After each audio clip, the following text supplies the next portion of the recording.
To another episode of Frankie Finds, where we dissect and talk about films that are popular in media. And today, we are talking about the highly anticipated film, Superman. Oh my God, I feel like I've been waiting 4 years, at least 2 years, for this moment to come.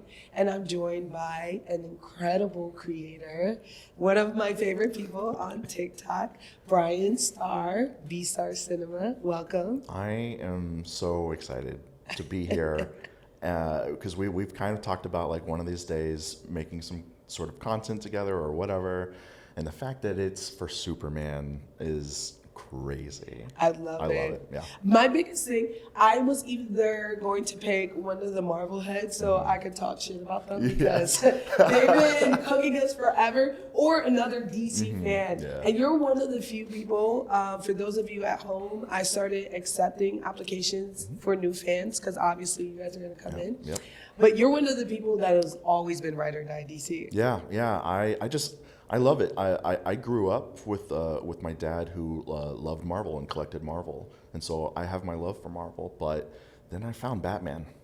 Then I read the stories that connected Batman to everyone else, and then I started reading the main Superman stories, and I love it. Even the animated films are just top tier. I used to always ask, where were you when the lightning struck? You know, the Batman the Animated Series lightning in the intro. And I feel like that's an origin story for so many people. I think you just said it. It's the animated series. I grew up watching Batman the Animated Series, and that's my like hyper niche collection. I'm trying to collect all those toys back. And I love those stories. But then another moment is playing the Arkham games on my Xbox 360. Yeah. I just was so bought in to some of these stories that I hadn't heard before. I was like, who's this? Who's that? I got to know everything. And then I just started collecting all the comics, and I dove in very hard the moment I realized I want to know more. Yeah. And I also want to be reminded of some of the stories that I had watched maybe as a kid because of the cartoon, but like for instance, like Talia al Ghul. I want to know what's going on here. What's her deal? Yeah. So all that stuff just had me wanting more, and yeah, I love it. Well, I'm glad we're going to expand on that universe, and I'm glad that you brought up that, you know, there's so many characters that we get in the games, in the show, and I think that is a signature of all DC properties. Justice League Unlimited, Batman the Animated Series, where there are so many characters in the lore that they just throw in there, and they're like, you better find out who they are. Yes. Figure it out, the context clues. And that leads me to Batman's best friends in a lot of comic books, Superman. So this is the technically third installment of the new DC universe from DC Studios. The first one is The Suicide Squad. The second one is Peacemaker. The third one is Creature Commandos. And now we're straight into Superman. Yeah. And I'm going to start off by going through a quick synopsis because honestly, I was shocked from the beginning at the nature of this movie, what it was about. Yeah. And just overall the tone. Yeah. So for a synopsis, I have, after interviewing with a foreign crisis, Superman faces public scrutiny, giving Lex Luthor the opportunity to discredit him once and for all. Tell me, where were your expectations for this film? I watched one trailer. The first, which one trailer? The very first one. Okay. I'm pretty sure I recorded a reaction just because of how excited I was. Yeah. But I, on purpose, didn't want to know anything else. I obviously, plenty of commercials and plenty of advertising had me see a couple characters here and there, but it wasn't until I was sitting in that room and they were doing the premiere and they kept having multiple actors come up and talk. I was like, who's this character? Like every now and then that would happen. I was like, what? Yeah, so there was a lot actually that I just I had no idea was coming. Yeah, for those of you who don't know at home, I also host the DC Studios Showcase, which is the official podcast for DC Studios. And we ended up doing like a full junket where we interviewed most of the cast of Superman. And initially I got worried. I like the 8th interview. I was like, this is Nathan Fillion. This is how many superheroes are in this? Yes. And I think expectation-wise, my biggest fear was that James Gunn was going to lean into what he does best, which is an ensemble, and this wouldn't be a Superman film. I was wrong. Yeah. It is objectively about Superman, and to our point earlier, it just drops you in. It just drops you in. Yeah. And I very much enjoyed that. Expectation-wise, I had a lot of faith in James Gunn. There's not a film, even like Slither and Scooby-Doo. Yeah. I love those. Like, absolutely. He's a banger. Yeah. And on my way to LA, I watched Guardians of the Galaxy 1. Okay. Yeah. I forgot how good that movie was. Yeah. My favorite story with Guardians is this is like the moment James was announced for DCU, I was sold because one, look at what he did with the Suicide Squad after the previous film. Right. But two, I texted my dad and I was like, hey, I don't know if you read this or heard of these people, but they're making a movie about the Guardians of the Galaxy. And he laughed and was like, nobody read that shit. Yeah. Like they're making a movie about that. And now they're household names. Yes. That's crazy. And he did that. And the same for Peacemaker. Peacemaker was a character that, like, the comedian from Watchmen was based on. And most people don't know that. Yeah. Most people know the comedian more than Peacemaker.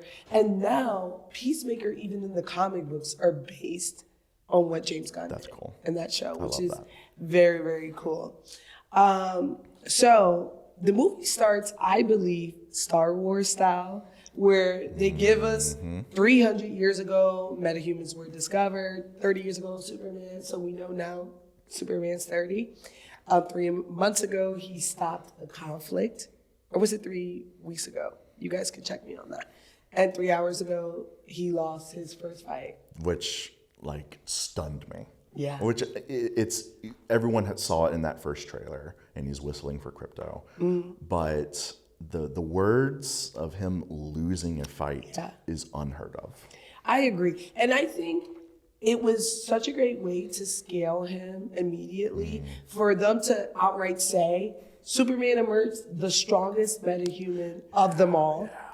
And I was like, I've never actually seen or heard someone actually say that, right? That he is the strongest, hands down. And then he said, he lost for the first time. He's never lost, and what that does to his psyche. Yes. You know what I mean? Absolutely. So I watched a little bit of I watched the first 2 trailers because I had to for my job. Yeah. And I didn't really watch much else. I didn't watch the final trailer. I didn't watch the scenes in their entirety, including the crypto scene. Yes, right. How did you feel when you watched it with context? It just started falling into place. Yeah. And you kind of mentioned this earlier, like I knew there was a lot of people in here, which meant probably a lot of storylines, and I was nervous of doing too much immediately. And everything just kept fitting, and there's some really good like tonal shifts. Yeah. That the movie starts and then just drops immediately, but for a very good reason. And I know we're going to get into that with him and Lois. But to me, it just made sense and kind of read like a comic. Yes, that was my favorite thing about the film in general. I spoke to a couple people at the premiere and just asking generally like what they didn't like. One of the biggest issues they had was the pacing and also the fact that it just starts. And I was like, that's how comic books are. Yes. Like, that's how they're paced. That's how they just start. They assume if you're here, you're here. Yes. You know what's going on. Absolutely. Did we need to see the spaceship drop in Kansas again? Yeah. Did we need to see Lois figuring out that he's Clark again? All these things we know how it happens. We've seen it in so many iterations. So personally, I appreciate it as it's 85 years of lore. Just drop us in there. Yes. You know? Yeah, at the very beginning of the premiere, James came out and said just that. Like his first introduction to the character wasn't the origin story. It was strictly like right there in the middle of chaos, and there's a flying dog and all these other powerful people, and he just loved it from there. Yeah. And so to tell that story in that way is special. And there's so many movies in the past that feel like they have to retell the origin story in some way. And even though it is special and kind of cool to see how different directors take that, I'm ready to just like give me everything and let's not waste time. So yes, let's just jump in. Yeah, I agree. What were your thoughts? What were your initial thoughts on Superman's birth parents? Special cameo from Bradley Cooper. Didn't know that. Yeah, me neither. Was that ever like shown, or was that just a true cameo? I think that was, I saw the very first screening of Superman. Yes. And we all were like, wow. Cool. So I'm assuming that it wasn't shown and everything. Yeah. We talked about this a little bit in the green room, but I think still Bradley Cooper is a little bit too old. Mm-hmm. I want Superman's birth parents to be 28, 27, because they have a toddler, they have a baby, an infant. Yeah. The woman who played his wife, I forgot the actress's name. She was a bit younger, but I want to really push that tragedy of birth parents are young. They had an infant, they just started a life, they're young scientists who no one believed because they're young. Right. You know what I mean? Yeah, absolutely. And I think that's just the nature of Hollywood. If you've ever seen Game of Thrones, Ned and Cersei and all of them, in the books, they're all like 30. Okay. You know, Jamie's like 28. No, I mean 30, yeah. But they're all young, right? Yeah. Like, the Roberts Rebellion happened when they were teenagers. And this is 10, 15 years later. Yeah. And that's supposed to be the whole thing that they all remember. It's all formative. And these are all young people wilding out. Yeah. And Hollywood has this thing about parents where they not, they always want to make them older. And I guess to make them nurturing. But people be young when they have kids. Absolutely. You have a daughter. How old were you when you had her? Yeah, so she just turned 9, so 27, 28. Yeah. That's what I'm saying. Like, and honestly, I think I waited a little bit longer than a lot of people do. I agree. So, yeah. I agree, yeah. So let's talk about that interview with Lois and Clark, which happens right after. I loved Lois. I felt like she was also a protagonist in this film. Yeah. And I love that it started off as a sweet gesture of him kind of licking his wounds and going to where he felt safe, which is Lois's home. Yeah. And her immediately getting the opportunity to interview him as Superman and be like, I'm gonna take it right now, date, you know?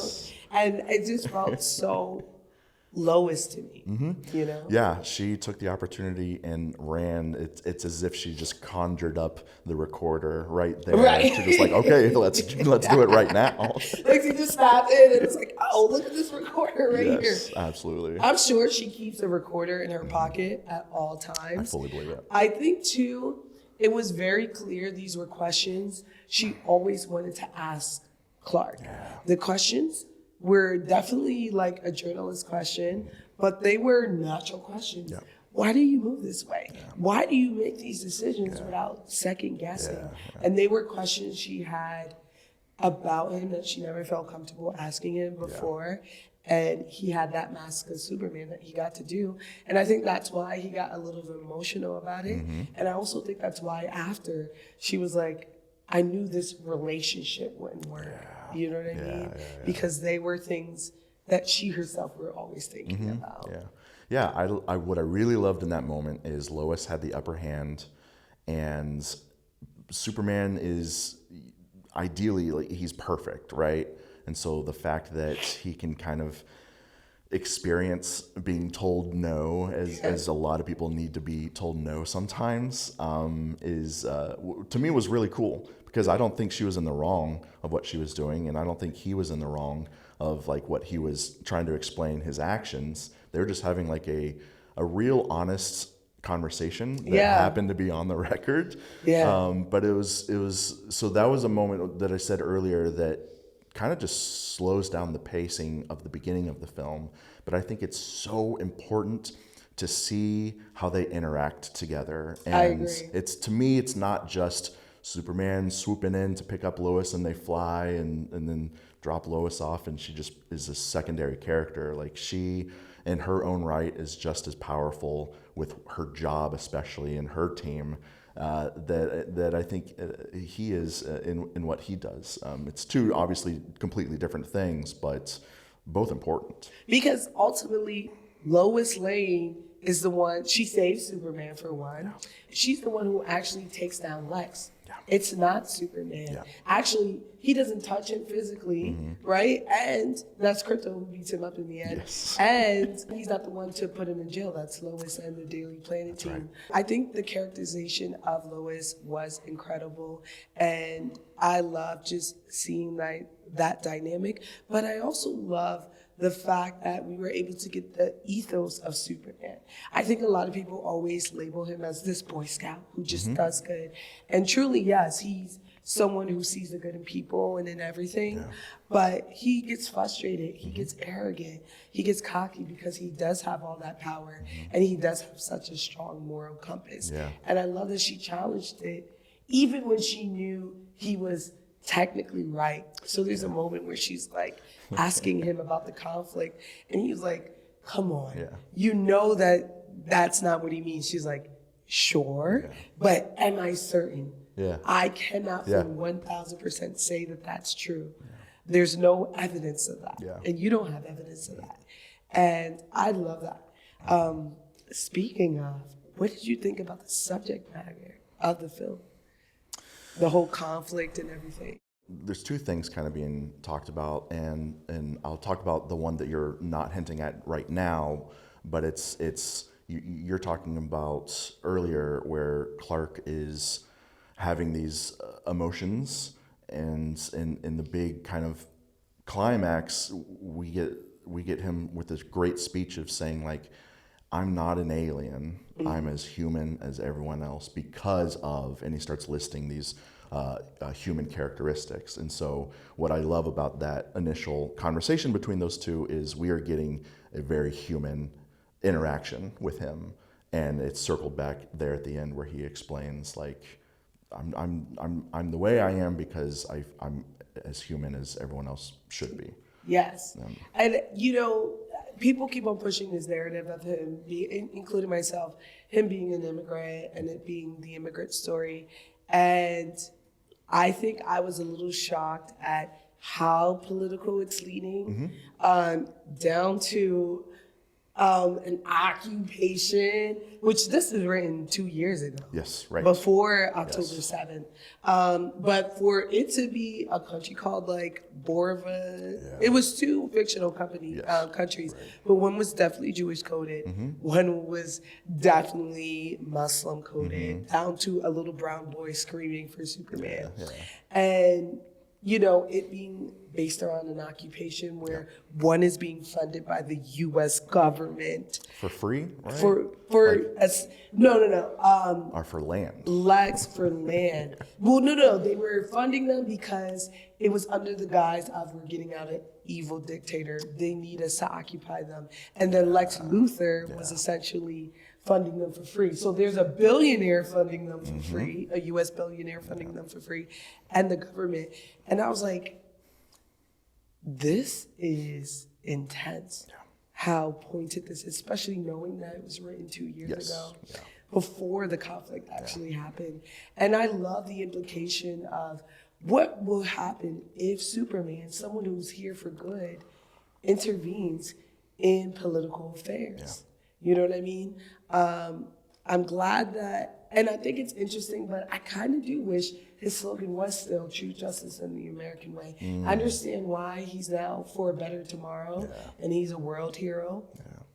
But I think that would muddy the waters a bit if people knew him solely as an American hero. Yeah, absolutely. You know what I mean? Yeah. I thought it was amazing. So what was your first impression of Lex and his decisions? So I actually went to the premiere kind of dressed up as Lex. Yeah. And being bald kind of influenced that, so that was easy. But I was looking forward to seeing this Lex because a previous Lex that we've had, it just never really got anywhere. And this one is nuts. The very first moment we see Lex, he is shouting out battle moves that he realized he could use against Superman with a team of people who is controlling those moves to fight and win and beat Superman.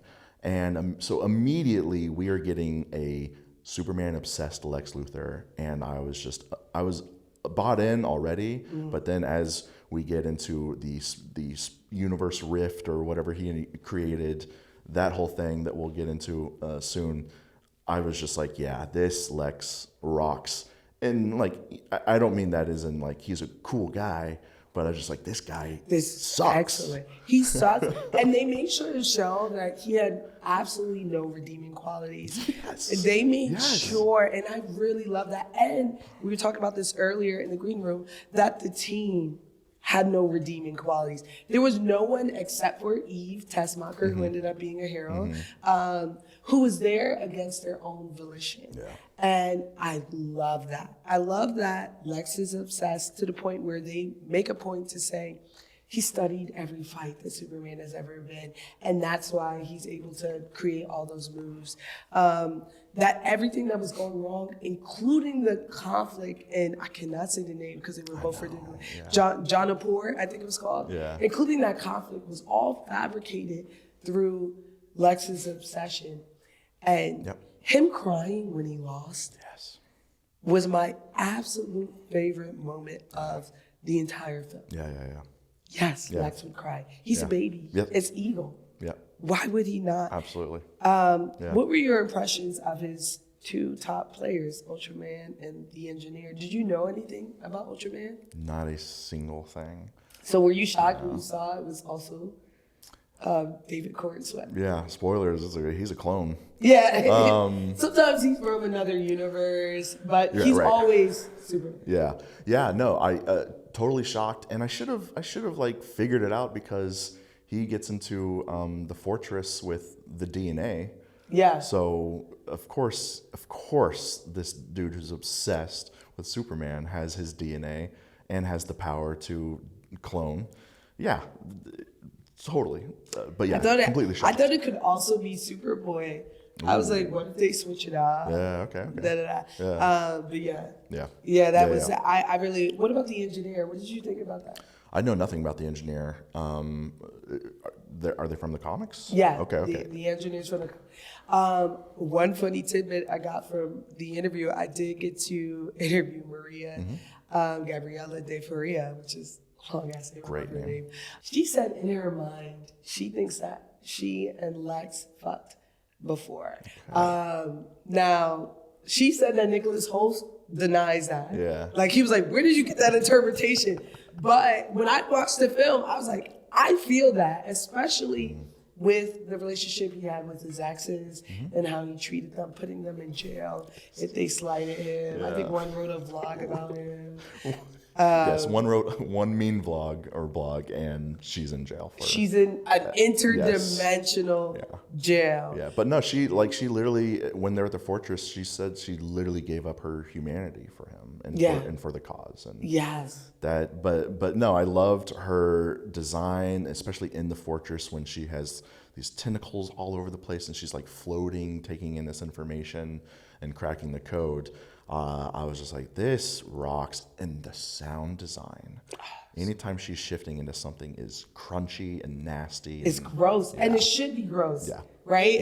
It's her body morphing into something. There's a scene where she overwhelms Clark, when she overwhelms Superman, and he, gets the upper hand and has to pull basically her body out of his mouth, and it's so grotesque. Yes. I loved it. Yeah. I was actually shocked. A lot of people were like, this is a light, sweet Superman. And I was like, this is actually as gory as it could be for a PG-13 film. And I thought, pretty dark. Yeah. Lex Luthor played Russian roulette and shot a man who gave Superman falafel. Yeah. You know what I mean? Yeah. Like, there were so many moments where I was like, this is very extremely dark, where people are dying. There's a conflict going on. There are kids that are ready to be killed. Yeah. let's talk a little bit about his first on-screen battle, which is with that growing kaiju. Yes. I thought was adorable. So fun. I thought to follow up that interview scene with it was so great to see Superman even more. Mm-hmm. We saw what his thought process is, and then we got to see it in action, right? He's fighting this kaiju, and he's making sure he minimizes damage. Yeah. He's punching him and then stopping him from hitting the building. Right, yes. When he blew fire in, he started saying, okay, let me go up in the air so it doesn't go in the buildings. Yeah. He saved a squirrel. Saving the squirrel was my favorite. Yeah, I love it. No, he was trying so hard to solve all of these problems that come with fighting a kaiju. Yeah. And I mean, they did pretty good. He did pretty good. I agree. Being able to move the body where it needed to land to do the least amount of damage as possible. Yeah. But yeah, him seeing also how the Justice Gang, is that what they're? Yeah, they're Justice Gang. I know you want to call them the Justice I know. League. I almost. Yeah, and they're funded by Maxwell Lord. I don't know if they call it that. So that's why they're wearing uniforms. Yes. So initially, it's difficult to see that they're wearing uniforms because Mr. Terrific is almost completely comic accurate. Yeah. But then if you notice, they all have the same symbol on their chest. They hate the name, or some of them hate the name, but there's a J and a G right there. Yeah. In everyone's outfit. So they're obviously committed. And speaking of Maxwell Lord, great cameo. Yeah. Yeah. Yeah, I love Sean Gunn. Yeah. Some people talk shit about James Gunn casting his wife and his brother, but if my brother or my husband was James Gunn and I'm not, and I'm an actress and an actor and I'm not in here, what are we doing here? You know what I mean? Christopher Nolan does it with what's his name? Who's the high cheekbone creepy guy? Cillian Murphy. Yeah. He's hot, but he's in a lot of creepy. stuff. Yeah, he puts him in everything. He puts Leonardo. He puts what's the French girl's name? Marion. Yep. He puts some. They're directors who do it all the time. Mike Flanagan has a whole Flanagan verse. Yeah. And it's all these different characters. Judd Apatow uses Seth Rogen and some Franco. It happens all the time. Yes. So, yes. Why would we not do that? You know what I mean? But what were your thoughts on the Justice Gang overall? Yeah. That's what I was loving about that battle is they're just trying to save the world in any means possible, and Superman is watching them and guys, can we clean it up a bit? Can we not be crazy? Can we not kill this thing? He said he wanted to take it to an interdimensional zoo or something like that to study it, and Green Lantern, first off, I just loved. What a dick. Yes. And so perfectly played by Nathan. Doesn't he use a sex toy on the kaiju's eyes to poke it out? I think it was I think that's a medieval dildo that he used. And he's throwing middle fingers at tanks, and I absolutely loved him. But no, Hawkgirl screeching was just so fun.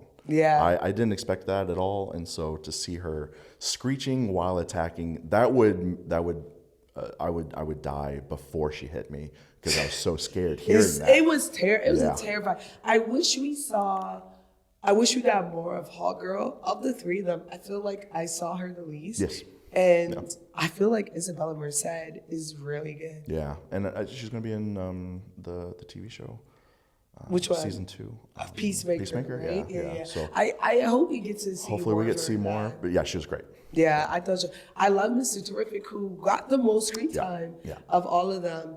And I feel like Mr. Terrific as a character is very difficult to not be corny, to make him look cool. Yeah. And I thought Eddie Gathegi did a great job. I love he was always annoying because he's the smartest person in the room next to Lex. Yeah. And even then, he was annoyed with how reckless Lex is. He said it. He was like, Lex is intelligent. He's a genius. He's reckless. Yeah. Because he doesn't care about safety. He doesn't care about the world.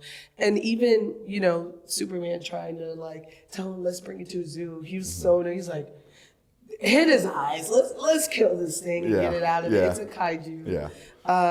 And I love that. I love that I felt like he had an empowerment kind of accent, Okay. which I liked. Yeah. I asked Eddie Gathegi, and he said that wasn't on purpose. I was like, I love that power man, like, blaxploitation accent use. He said, girl, I did not put that accent on, not on purpose. I was like, it worked. Yeah. Accept it. No, he was great, and I think he had one of the best, which is, I think, a one-shot, basically, one of the best fight scenes, just him. Yes. And they call him the smart one. When they come on the beach, a couple of I didn't notice it until the second one, they said, oh, it's just the smart one. That's right, yeah. They kind of like are cautious, and then they realize who it is and almost back off and totally take him for granted. Yeah. Because to them, he's the smart one. Yeah. If Hall Girl came screeching in there, they'd be like, oh. Yeah. But he came, and I love that he walked on to see what they would do. He was like, well, let's just walk out of here. And then once they attacked, he said, fuck it. And then he used it. It's the only needle drop moment of James, and I know that probably hurt him to not put music all throughout the film because he had to work with the score. Yeah. And Mr. Terrific was the only needle drop moment. Okay. Which I love that song. I don't know how or where or when I discovered that song, but I've had that in my rotation for a while. So hearing that in that moment was so fun. He has such obscure taste, James Gunn does. Yeah. Like in Creature Commandos, he uses ska a lot, which I found out after watching it. And yes, I listen, but it always fits. It always fits so well. And you're right. I was like, who even listens to something like this to get that song out? Yes. It was great. It was great. So let's talk about Superman surrendering. Lex's plan continues to unfold, successfully turning the public against Superman, capitalizing off of sensational press and social media to discredit the work that Superman has done so far. And this is after he finds that message of his parents and is able to decrypt it. What did you think about the public's reaction to that message? What do you think the public's reaction would be to that message? Yeah, I think because the public loves him, and to see them turn like that, I think is not impossible because I see it all the time. I think people are secretly rooting for successful people to fail. Yeah. Because of maybe jealousy, or maybe they just in the back of their mind always had some sort of suspicion. And the moment it might be true, they just immediately turn because they want to feel right and in control of someone's downfall. Yeah. And so I fully believed it, and I loved the moment. I loved someone throwing something at the back of his head, and it doesn't even faze him. But it hurts him emotionally. Yes. It doesn't hurt, but he's like, oh my God, why do you guys hate me? Yeah. I feel the same way. There's a cooking creator called Keith Lee. You know who he is. Literally the Superman of critiques. Yeah. He starts out like, this is my opinion. Yeah. This is to my taste. Yeah. God is amazing. Don't send hate. This is what I feel. And people will still find a reason to be like, why are you upset? Why are you this? Yeah. Why are you that? Absolutely. And I agree. I did find it interesting the way that sexuality was used in this film to paint villains in the way that we as a society is very conservative. I feel like people don't notice it. The moment that the mother said, take as many wives as you can, that's what they ran with. The harem of it all, right? Yeah. And the same thing with Lex, right? He's bad to his girlfriends. And that's how we know he's a terrible guy, right? He's imprisoning his girlfriend. He has this like seemingly bimbo girlfriend, which we'll get to Eve in a second. But he has a seemingly bimbo girlfriend who he doesn't respect, who he asked there to have his ego, stroked. And I was like, that is a great way for us to turn against people. Yeah, I like that. So what was your thoughts then on Superman surrendering and having that final conversation with Lois? First off, that scene, the way they shot it is just beautiful. Yeah. Absolute chaos happening outside. And it's funny too. And so it's hilarious. Serious moment, and in the back, fucking Guy Gardner's hitting this thing with a bat. But it's great in the moments, and clearly the characters are aware of what's happening. So it doesn't take away from the actual conversation. If anything, it just kind of helps alleviate the kind of just tough moments that Clark is going through in that time. But so as a filmmaker, I'm just loving that shots. But then when it comes to the subject of what's actually happening, I just think it's absolutely beautiful. And I think I feel like we've seen Superman surrender before. I could be wrong, but it just kind of makes sense for him to be that person, to just be like, hey, they're looking for me. There's no reason for me to hide. Let's try and talk. Let's try and fix things and figure it out. I'm going to turn myself in. But I love because I'm pretty sure that's the moment when he says he loves her and then flies away. Yes. And I just thought that was so awesome. And she's been on the fence this entire time. Yeah. And I think even when he says it to her, she's considering like, this is a really good person. And I think I saw a lot of myself in Lois, and I got what she's saying, where like, you're a cynical person that focuses on work, and you meet someone who's genuinely good, and it makes you question yourself, which then creates resentment for that person, right? Yeah. And you're like, why do you even love me? You don't. Yeah. And I think like, that's so sus that you would like me. And I feel like she feels that. Yeah. You know what I mean? Yeah. I like that. I loved that scene where he is in prison, when he's first apprehended violently, and then they say he has no rights. And then just that scene with Metamorpho, where we just it's palpable how he doesn't want to do this, how he doesn't want to be there. Oh, you can tell immediately he does not want to be in that room. But of course we find out because his kid's being held hostage. Yeah. So immediately you can tell he does not want to be hurting Superman, but he has to. Yeah. Yeah, I spoke to Anthony Carradine at the premiere, and we just talked about, there's normally an underlining comedic like timing to the way that he delivers lines in everything, even in Barry where he's serious. He's in Gotham where he's sass and he's serious. But this is him fully just feeling himself and just, having regret. And it's a huge departure from what we see, and it's hard to recognize him. Yeah. He was like, yeah, it was awesome. Yeah, cool. Yeah, absolutely. I love that. I love that for him. I love the fact that when he went to help Superman, the prisoners started snitching. Yes. That is, the way that they wrote people was so on point.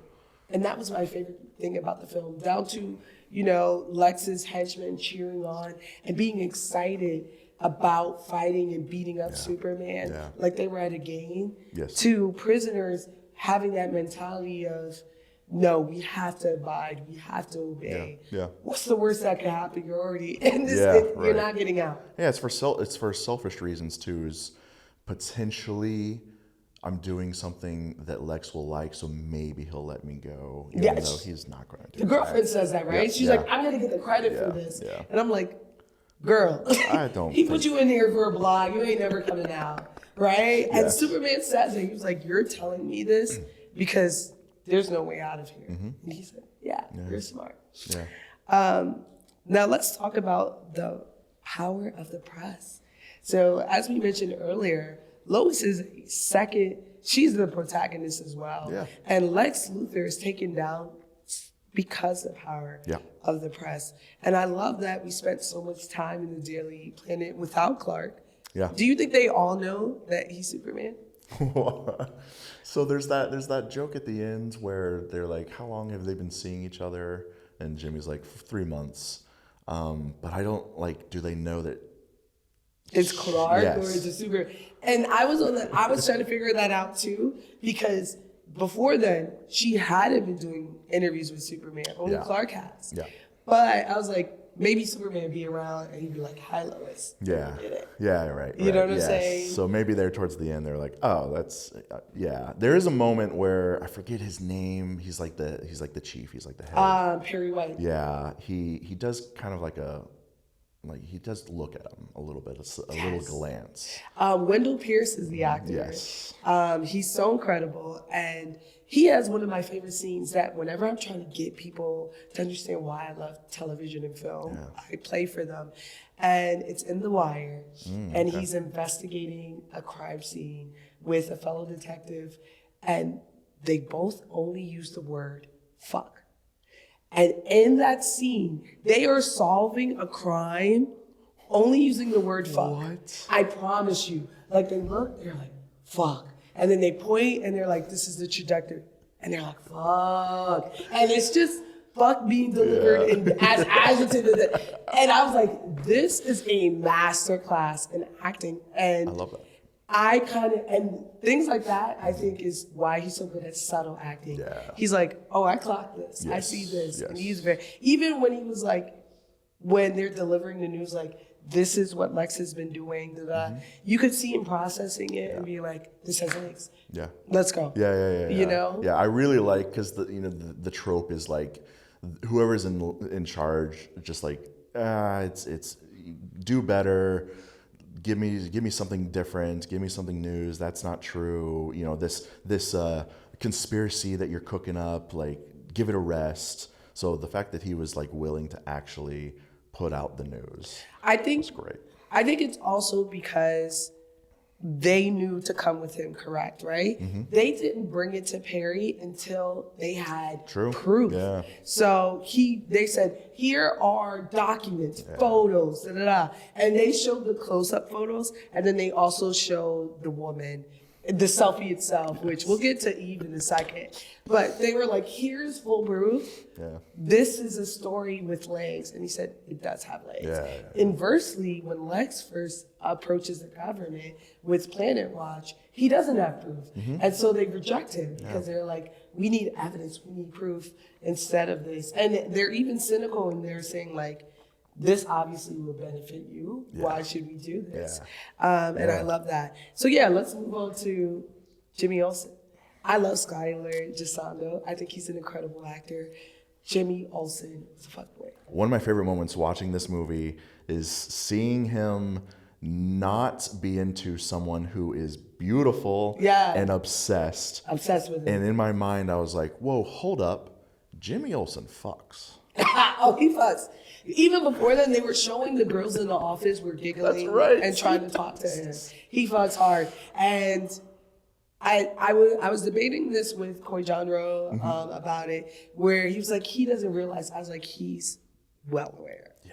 He's well aware. He's not the awkward character that I was fully expecting. Yes. But it's a genre of fuckboy called the quiet, subtle, the wolf in sheep clothing, right?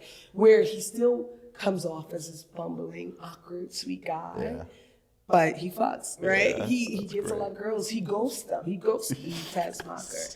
And he was lying to her perpetually. And then, after she gets caught sending him the photos, he tries to act like she dropped her phone in the toilet. He knew damn well she didn't drop her phone in the toilet. He's like, listen, that's not my problem. Let's get this story out. Yeah. And I'm like, there's a darkness, a competitiveness in Jimmy that I appreciate, because Jimmy ultimately becomes a Pulitzer Prize winning photographer and all that stuff in the comics. And I'm like, you need that edge to be successful. Yeah, absolutely.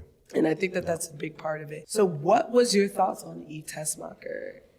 So I know nothing about the character. Yeah, she was introduced in the Christopher Reeves story, I believe. Okay. Either that or Lois and Clark. Okay. And she's always been like, she's not a character to really know about. Cool, okay. Yeah. No, the very first time we see her, Superman is getting his ass kicked and she's taking selfies. Yes. And I was just like, this is like the perfect image of most people who, when they see tragedy, are immediately just like, selfie at the funeral, selfie at the fire.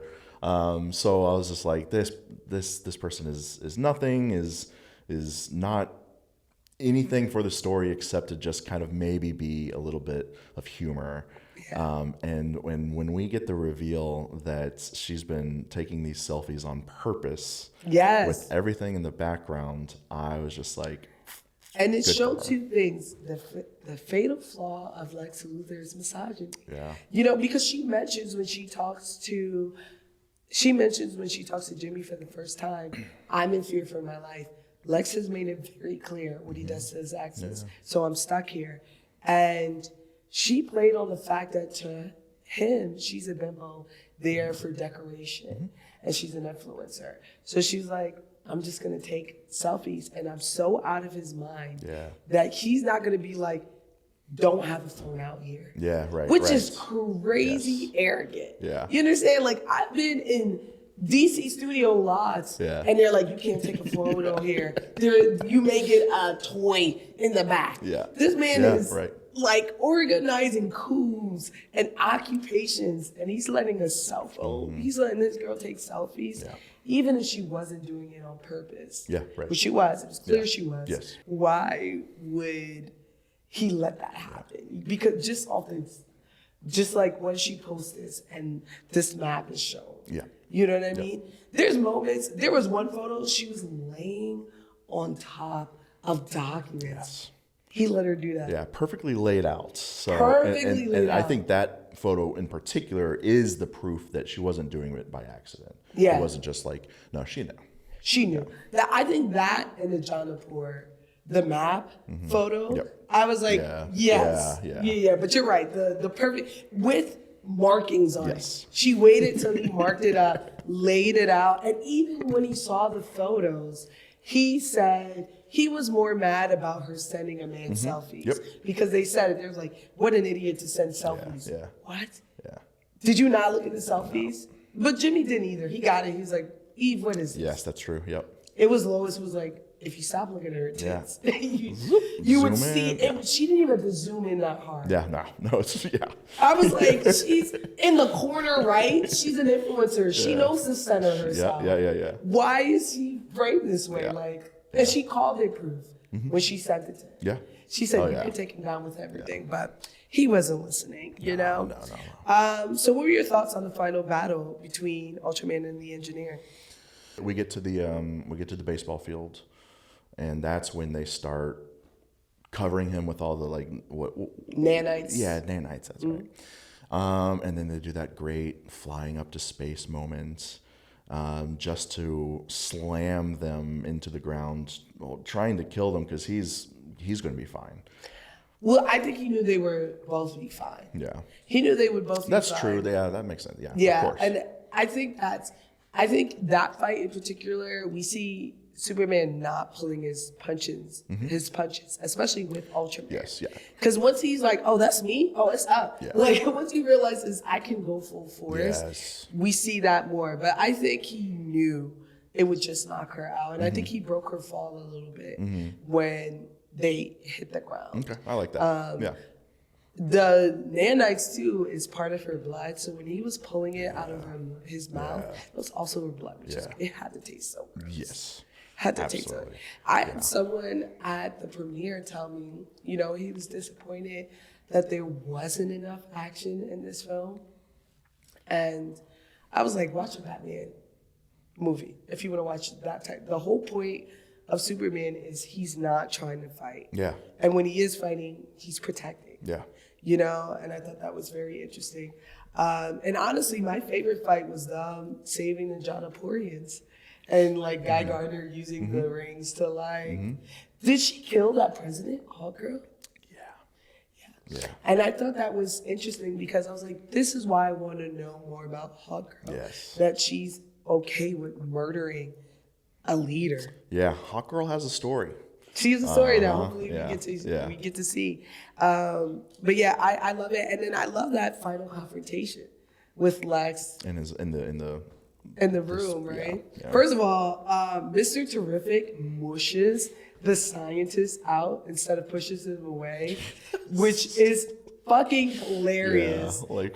That's dirty. It's dirty. I also asked Eddie Gaddetti. I was like, was that in the script to mush him? He said, Yeah. It said push. Yeah. And then I said, I'm going to mush him. Yeah. I asked the actor. Yeah. The actor said fine. And he said he did it. And he thought that James Gunn would be like, what are you doing? Right. And he was like, mush him harder. Oh, that's and so he just like so good. mushed him out of the way, which I thought was hilarious. I love that confrontation with Lex, and I love that Crypto attacks him a little bit. Speaking of, what were your thoughts on Crypto? He's the best. He's the best. He's the best boy. I loved that Superman had just basically zero control.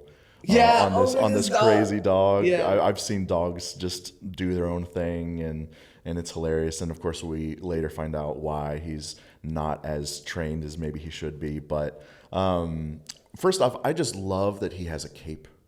I love it all the time. Cape. He has got a little cape. I don't think there's any reason for it, and I'm not saying that in a negative way. It's just hilarious to see a dog with a cape on all the time. And flying and really taking people out. Every time he jumps and pushes Clark over, it sounds like his ribs are breaking. Yeah. Like that dog has power. He has power. He dragged him to the Fortress of Solitude. Yes. That dog has power. But to your point, we find out it's not his dog too, which is why he doesn't really listen to him. Yeah. And he listens when he feels like it. Yeah. And he listens well when it's important. When it's sometimes. To attack. Yeah, that's true. Sometimes. But to attack the toys, to the dog, they're just toys, floating toys flying around. I love that he was eating little treats while Superman was getting his ass kicked. There was a whole store. What was the name of that store? It was a good pun. It was like Pettigo. Yeah. And he's just eating all the treats. Yes. And then realizes, I should probably. Yeah, he was like, but he did Crypto always comes when he whistles. Yep. And I love the thought of him being like, Superman really surrendered because he knew that's how he'd find the dog. Mm-hmm. And I love he was like, the dog's alone. Yeah. And I was like, of course, it's very Superman, but also the dog is part of two things from his whole planet. Yep. And he's like, I can't let that dog go. Yeah. And it leads us to seeing his cousin for the first time. I don't think anyone was expecting that, but I definitely was not expecting to see a full outfit. I was expecting to see her. I thought it would be in a post-credit scene. Sure, yeah. Yeah, absolutely. I definitely was expecting to see her. Have you read Woman of Tomorrow? It's the book that the Supergirl film will be based on. I don't know, but every time I say that she's perfectly cast, there is a book with Supergirl on it that looks just like her, and it could be the same story that you're about to talk about, but that's just my little side thing of I think she is so perfectly cast. She definitely looks like it, and she has that kind of defiant attitude. Yes. I think she's great. I think the only thing is she's tiny. Mm-hmm. She's tiny. Supergirl is tall. Yeah. Supergirl is tall. But that was on James Gunn talked about I love that she's a little pixie girl with all this power, and I think it brings something else to the story that she's so powerful. And in Women of Tomorrow, there's so many times that people have beef specifically with Superman, and they're like, I'm going to air my grievance out on you because you're smaller than him and I can fuck you up. Yeah. And then they learn very quickly that they cannot. Love that. But she's so much edgier than Superman, and she's sadder than Superman because she remembers her planet. Yeah. She remembers. Right. But you're going to love You're going to love Women of Tomorrow. I think the main character is a lot like your daughter. She's precocious, smart. Yeah. And it's an unreliable story. So it's about this little girl who commissioned Supergirl to kill a man who murdered her father. Okay. And so they're on an intergalactic quest to find this man so Supergirl could kill him. But it's all told from the little girl's perspective. So you don't know what's real.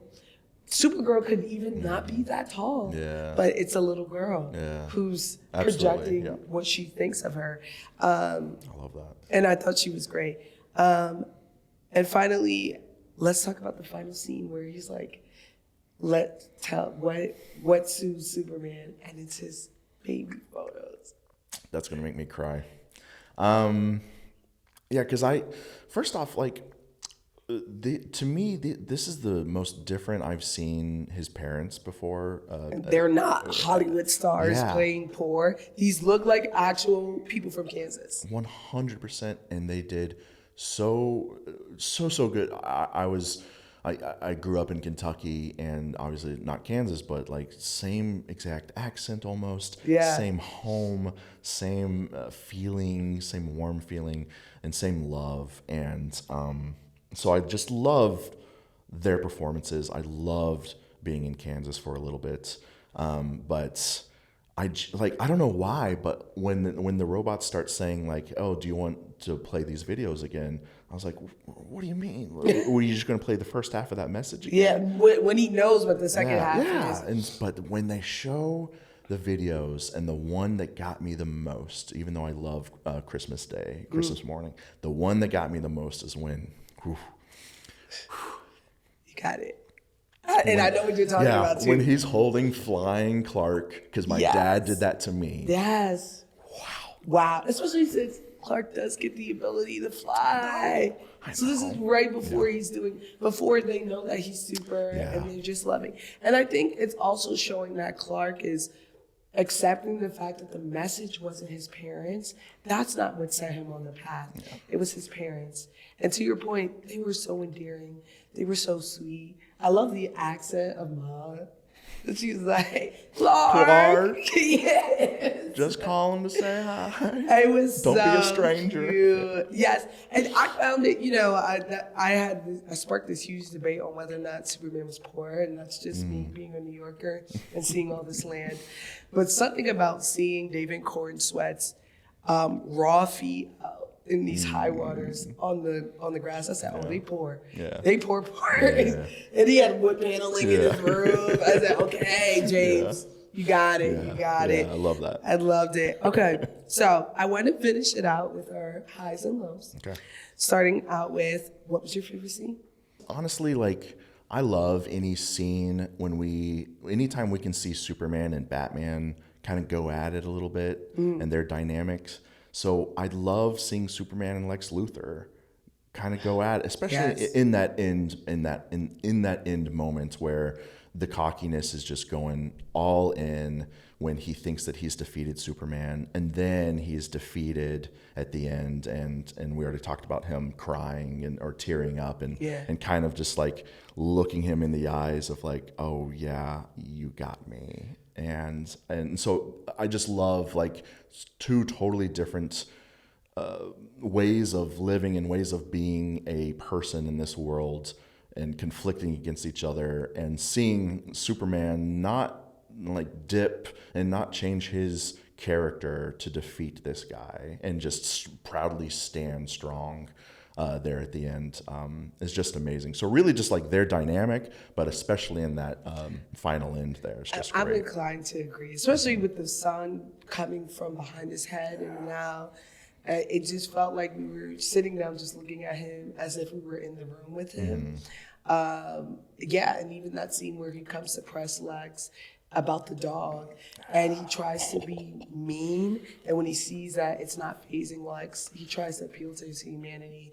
I think it's just, they built such a great dynamic. For me, I was gonna highlight that, but since you took it, I'm gonna go for the interview scene. I love them.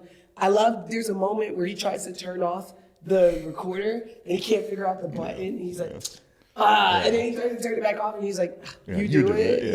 Yeah. I really, really love that scene. Absolutely. Who's your favorite character? So selfishly, I love Beck Bennett. I love Saturday Night Live. I got to talk to him last night for a little bit. Oh, that's so funny. So I wanted more from him. I wanted to see him more. Just he's a funny guy, and his character kind of a dick, but they kind of like poke fun at him sometimes, and so I don't think he's like my favorite character, but I really love the humor that he brought, and I'm a big Beck Bennett fan. So shout out Beck Bennett. Yeah. But honestly, I'll say this. I think this is a good way to like say this. I am such a Batman fan for reasons of being able to relate to a human. I can't relate to a billionaire, but I can relate to him just being a human, and I could never really relate to Superman. And I've been alive for many Superman films. This to me is the first time I have finally connected to the humanity of Superman. Yes. And obviously it's laid out there for me at the end, but I didn't need that. Like, I finally walked away just being like, I love this man. I love this character. And that's because I've said that quite a while, that I could never connect to Superman. So, and he seemed fun. Like, I would want to hang out with that Superman. I'd want to have dialogue with him. I agree. I'm gonna go with Lois. Lois is great. Lois. It's tied between her and Mr. Terrific. I really like Mr. Terrific, but I loved Lois in it. I love that, she wasn't just a damsel. She has shortcomings about their relationship. She questioned things. And once she locked in, she saved Superman from that jail. And then that was after she put out a article about him being held there and then breaking the Geneva Conventions. She was the one to help apprehend. She wrote that article. Jimmy was writing it, but she was dictating it to him while flying his spaceship. Yes. I was like, this girl cooks. This girl is cooking. Yeah, absolutely. I absolutely loved her. Yes. What did you have more questions about? I don't think I needed it to be developed more, but I am so interested in the Justice Gang. Me too. I'm so excited to see when other characters start joining and how they come into play. And Maxwell Lord, obviously, like, there's something happening there. He's funding all the heroes. Now, they are insinuating there are a lot of metahumans. Yes. So these are the top of the top metahumans. And I think, to our point earlier about Mr. Terrific, with them saying he's the smart one, this is like My Hero Academia. Yes, there are a lot of metahumans, but if you're in the Justice Game, you're top of the top. If you're a Lantern, you're really good. Absolutely. I mean, Hall Girl obviously was really good, but everyone there is really great. Yeah. So how is he able to fund them? How did he find them? What's the audition process? And who do we not know is out there? Yeah, it looked like it was just 3 of them, though, right? Yeah, right now, yeah. Right now, Yeah. so maybe he just started it. But to your point, I really want to learn more about it. The whole Hall of Justice there's like furniture being like still covered and still in packaging. Right? Yeah. So he probably just opened. Yeah. And that's just like a billionaire to do all those upfront costs, like buying this huge Hall of Justice. Yeah. It was for 3 people. For 3 people. And I feel like the clip we saw in Peacemaker was him auditioning for Justice Game. Yes. So it looks like they're looking for more people, right? Yeah, I love that. Okay, cool. Yeah, that was what I wanted to see more of. And, it's just not enough room. And I think if we did get more of them, it would be less of a Superman film. 100%. You know what I mean? Yeah. So if you had to rate them 1 out of 5 B stars, because you have stars, right? Yeah. What would you rate this film? I mean, right now, I've only seen it once. Yeah. Right now, it's a 5 out of 5 for me. Yeah. I don't think it's perfect, but I still want to give it a 5 out of 5. I agree. Because when it comes to me trying to articulate why I wouldn't give it a 5, I can't come up with it. Yeah. I know it's not perfect. I think it did make me feel the way I felt after Guardians of the Galaxy 3. Okay. But maybe that's because there were already 2 other stories that I was building on.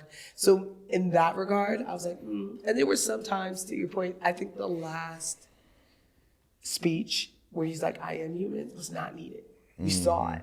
Yeah. We already got it. Yes. But that's not enough for me to say, this is not an incredible movie. I'm going to watch it once. Yeah. I'm not going to nitpick just to sound smart and have a lower score. If I'm walking away feeling a massive high and I couldn't go to bed last night because I kept thinking, I think it's super important to really think about that first feeling.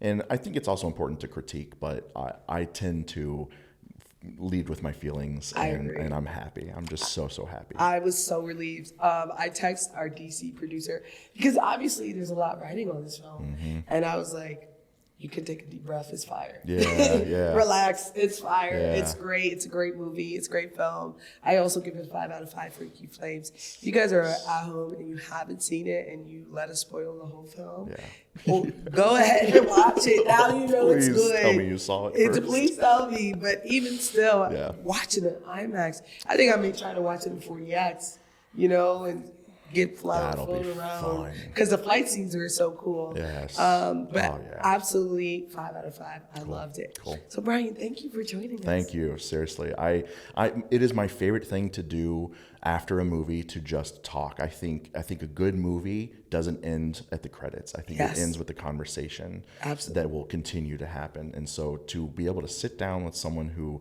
clearly loves what I love and be with you, especially because we've had some talks before about like trying to do something. Truly, this is the best way I could spend my time. So wow, thank you. Yeah. No, we loved it. I keep on saying we because I'm so used to being on a podcast with 3 other people. I loved it. Thank you for joining me. I absolutely had a blast, and I've been wanting to do something with you for a while. So please tell everyone where they can find you. Yeah, I'm almost basically every platform, but yeah, B-Star Cinema is the username, and I'm trying to have some fun. And if you want to have fun with me, I'll see you there. It's so wholesome. Some of the most wholesome content. I love it. I love it. And if you guys just happen to come across this video, you can find me on almost all platforms at Fantastic Frankie. I think I'm not on X. But I beat the Reddit my ass off. Yeah. If you guys want to go on Threads. Yeah, I love Threads. But thank you all for joining, and I'll see you for the next film, which is probably going to be Fantastic Four.